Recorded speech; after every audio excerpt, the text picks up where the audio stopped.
प्रेमानंद जी महाराज कहते हैं कि भगवान जो कराएं वो करना चाहिए।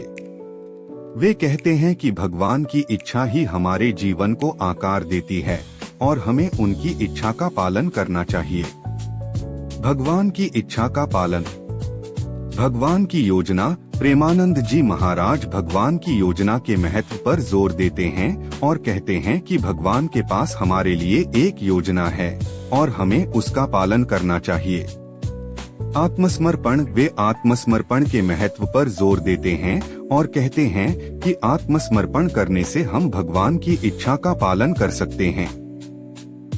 आध्यात्मिक दृष्टिकोण, भगवान पर विश्वास। प्रेमानंद जी महाराज भगवान पर विश्वास के महत्व पर जोर देते हैं और कहते हैं कि भगवान पर विश्वास करने से हम अपने जीवन की चुनौतियों का सामना कर सकते हैं।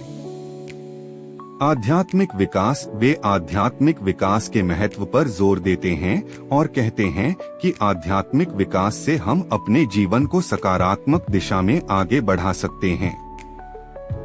जीवन में शांति और सुख, भगवान की कृपा।